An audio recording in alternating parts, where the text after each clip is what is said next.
ചില ദിവസങ്ങളിലൊക്കെ വൈകിട്ട് ജോലിയും കഴിഞ്ഞ് ഇറങ്ങിയാൽ എന്തെങ്കിലുമൊക്കെ സാധനങ്ങൾ വാങ്ങിപ്പെറുക്കി വീട്ടിൽ കൊണ്ടുവന്ന് വെച്ച് വിളമ്പി കഴിക്കാൻ നല്ല ഉഷാറാണ്.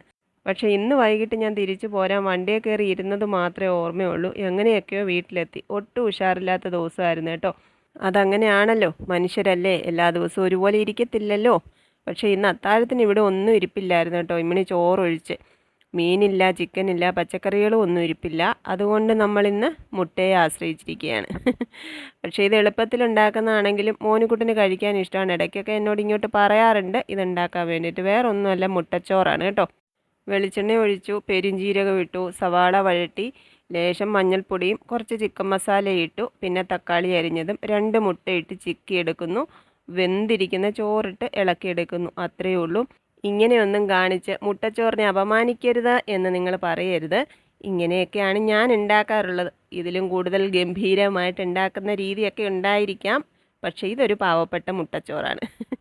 അപ്പോൾ മല്ലിയില നമുക്ക് മസ്റ്റാണ്. അതുകൊണ്ട് അതും കുറച്ചൊക്കെ ചേർത്തിട്ടുണ്ട്. ഒരു മണത്തിനിരിക്കട്ടെ. പിന്നെ 2-3 പപ്പടമൊക്കെ കാച്ചി എടുക്കുന്നുണ്ട്. അപ്പോഴേക്ക് നമ്മുടെ അത്താഴത്തിനുള്ള സമയമായി. ഇനിയിപ്പോൾ വിളമ്പാൻ പോവാണ് കേട്ടോ. അപ്പോൾ നമ്മൾ ഈ മല്ലിയിലയൊക്കെ ഇട്ട് ഒരു 5-10 മിനിറ്റൊക്കെ ഇങ്ങനെ അടച്ചങ്ങോട്ട് വെച്ചേക്കണേ.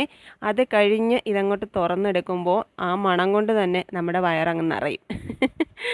അപ്പം ഞാൻ വിളമ്പി ഒരു പപ്പടം എടുത്തിട്ടുണ്ട്. പിന്നെ എടുത്തത് നാരങ്ങാച്ചാറാണ് കേട്ടോ, വെള്ള അച്ചാർ. ഈ ലൊട്ടിലൊടുക്ക് ഡെക്കറേഷനൊക്കെ മോനുകുട്ടന് വേണ്ടിയിട്ടാട്ടോ. അപ്പോൾ പിന്നെ അത്താഴം കഴിക്കാൻ പോവാണ്. ഉള്ളത് കൊണ്ട് ഓണം പോലെ.